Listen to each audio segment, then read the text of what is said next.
Alright guys, welcome back. It's been a while since we chatted last.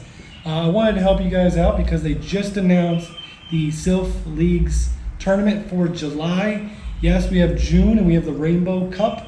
My tournament is literally like I think the last day of the month, so I will probably put the video up to that. Hopefully we'll do really well. But I wanted to get this one out early because my videos, apparently people like to get them very early so that they know exactly which Pokemon to go for. Now, you can go to the websites and find out what they suggest. You can go to other YouTubers and see what they want for specific situations. What I'm going to tell you guys right now, for this tournament, there are 15 Pokemon that you need. 15. That is it. With electric, grass, bug, and normal type going on, there are two massive Pokemon in this tournament. These are the you have to have it, and you have to learn how to use it. Number one, Vigoroth. We just had Slack-Off Day. You should probably have like 100 Slack-Offs. Find the one that has the best PvP stats for it. Get that Slack-Off. It's going to be between level 26.5 and level 29. For you guys out there with CPs, you got to figure out what you're looking for. 759 to 830. If you had a weather boosted day for Community Day, it's going to be a little bit under level 30, so just keep an eye out for that. But Vigoroth is going to be huge in this tournament. The other have to have Fortress. Pineco is great in the Rainbow Cup, but he is legendary in this tournament. Fortress being Bug and Steel, obviously Bug is going to be immune to the grass, and grass being one of the major contributors in this tournament, he's going to be a have to have. So if you have those Pinecos, levels 23 to 25 and a half, or CP 728 to 807, that's going to be your Pineco that you want to turn into a Fortress, and he's going to be super helpful. Now, Fortress is good against Vigoroth, but not the other way around. Vigoroth is not good against Fortress. So obviously you're going to want to have counters for those guys, and you're going to want to have counters for their counters, oddly enough. So starting off at number 13 on my top 15 list, like I said, there are two you have to have. Don't even question it. Go out, find the perfect Slack-Off. Go out, find the best Pineco. You're going to need them. Number 13 is going to be Venusaur. I know a lot of people like Venusaur, and he is really great against Vigoroth, but he is terrible against Fortress. So that's why I have him at number 13. He does do really well, like I said, against Vigoroth. If you have a bunch of Bulbasaurs, level 19 to 21, that's 605 to 669, small range, but great for Vigoroth. So at number 13, like I said, is going to be Venusaur. Number 12, right below him, his little kid brother, Ivysaur. Ivysaur does even better against Vigoroth. He's just more bulky. Got 126 stamina versus 120. It's not a huge difference. But he does even worse against Fortress.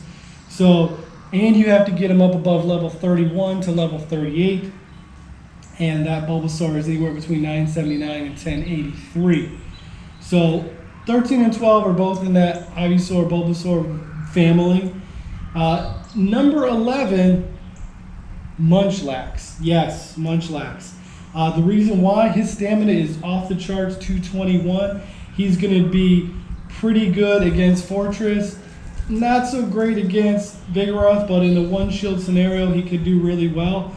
But like I said, Munchlax does have a ton of stamina. So if you have a Munchlax and you've got a couple shields at the end and all they have left is a Vigoroth, it's going to be close. But if you hatch a Munchlax, you're going to have to get him up there between that 1486 range to 1500. That's level 27 and a half to level 32. That is a bunch of Stardust. But we did have a Snorlax event, so you could have a lot of Snorlax and candy and power him up. So at number 11, Munchlax. Number 10, guy we've already had a community day for, Sceptile. Yes, I think Sceptile is going to be better than Venusaur in this event. Why? Because of the fact that he fares better against both Vigoroth and Fortress. Now, he doesn't beat either of them, but he's basically dead even with both of them. If you have Tricos, you're looking for 19 to 20 and a half 571 to 616. He's going to be really good as a grass person. In fact, there's only going to be one other better grass Pokemon in this, and we'll get to him later. So number 10, Sceptile. Number 9, Masquerade. He's bug and flying, so he's going to have an advantage. There are going to be a couple other bug and flying in this, and we'll talk about them, but he's got one of the highest stamina as far as the bug group thing runs. And once again, he runs about even neutral to Vigoroth and Fortress. He's going to be one of the times where Fortress loses to a bug type. So if you need it and you got a Surskit level 23 to level 25, i.e. 520 to 565, he's going to be a fantastic one. Number 9, Masquerade. Number 8, the Magnet Boys. We'll get to the other one later, but Magneton at number 8. He is electric and steel. His rank is a little bit higher than I thought it would be. He is terrible against Vigoroth, but he is fantastic against Fortress. So you gotta have to pick your poison, what you want to go against. He's not the highest, but he's one of the highest against Fortress. But you need a Magnemite between levels 21 and 22 and a half. So if you can go out there and do a raid and get a weather boost at level 20, you're pretty much set. 817 to 875 for Magnemite to get to Magneton. Also, you don't have to worry about finding a specific lure in order to evolve him. You can just use Magneton. So at number 8, Magneton. Number 7, Raichu. This is one that I think I'm going to seriously consider putting on my team. He's a pure electric, and he draws even with both Vigoroth and Fortress, which means he's going to have a tactical advantage against both of them, and you won't really have to worry about saving all of your shields or doing all this. So for all those people who have a billion Pikachus out there, if you have a Pikachu between 643 and 696 or level 25 to level 28 and a half, there you go. Or 24 to 26 rather. Pikachu level 24 to 26, 643 to 696. It's going to be perfect for Raichu. So at number 7, Raichu. At number 6, Knockdown. A lot of people are going to talk about Knockdown, and I liked Knockdown a lot in the Fortress matchup. Unfortunately, he kind of loses in the Vigoroth matchup. Seeing as those two are going to be staples, he's kind of a loose cannon in my opinion. But super cheap, great option. Hoot only takes 10,000 to add a third moveset. So, and he's, like I said, he's going to be a great matchup for Fortress. So if you can get the switch against the Fortress, just watch out for Vigoroth. Hoot level 25 and a half to 28 and a half, 493 to 677. It's a big range. He's easy to find. He's relatively out a lot, especially if you go out in the night. So number 6, Knockdown.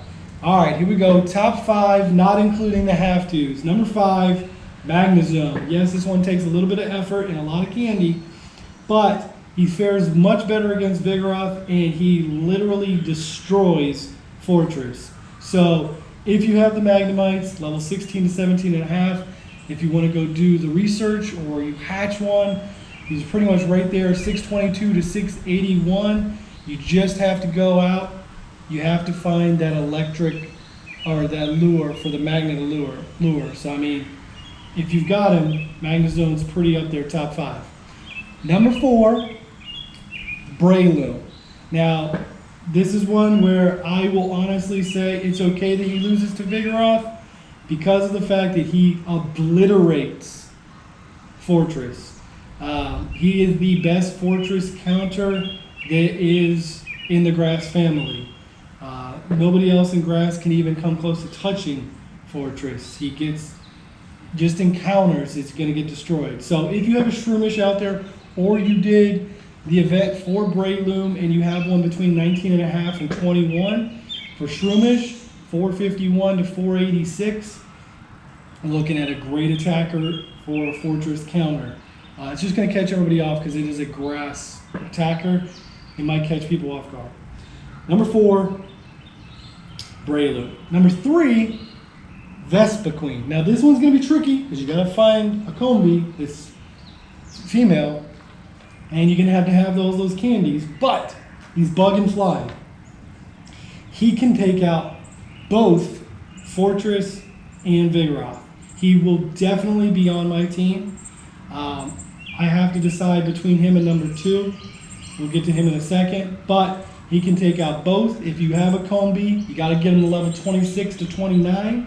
That's 367 to 494, and boom. Vespiquen is a great tournament Pokemon in this league.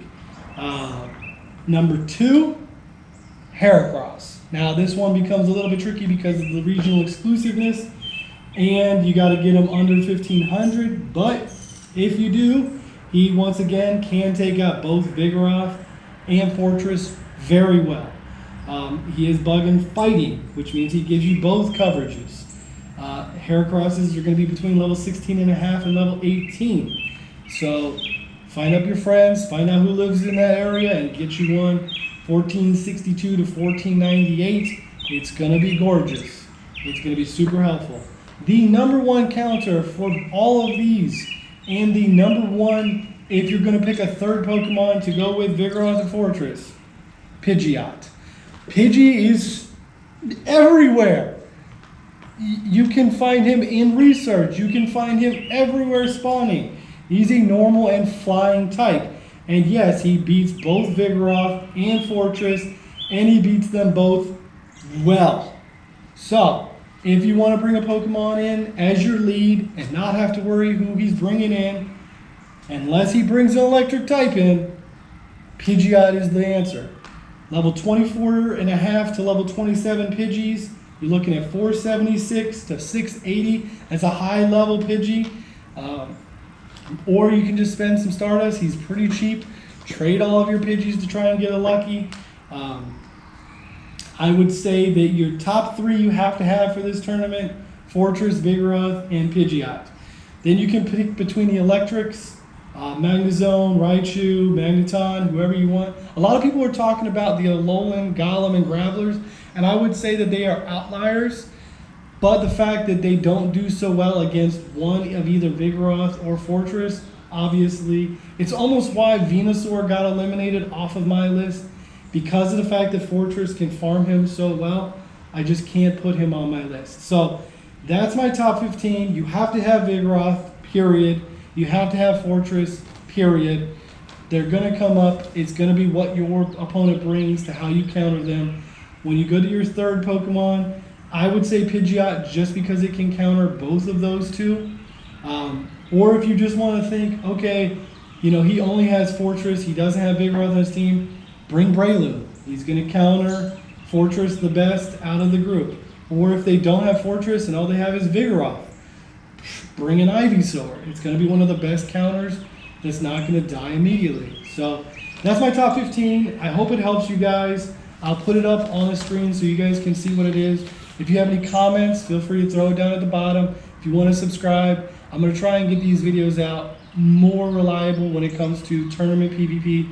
I was really good at it. Then I realized I was shooting myself in the foot. But you know what? That's okay. I want everybody to learn from this so that they can be helpful in the tournaments. I want to win every tournament, but I want to beat the best competition. So this is JP Riley signing off. As always, catch everything. Pidgeys matter. Have a good one, guys.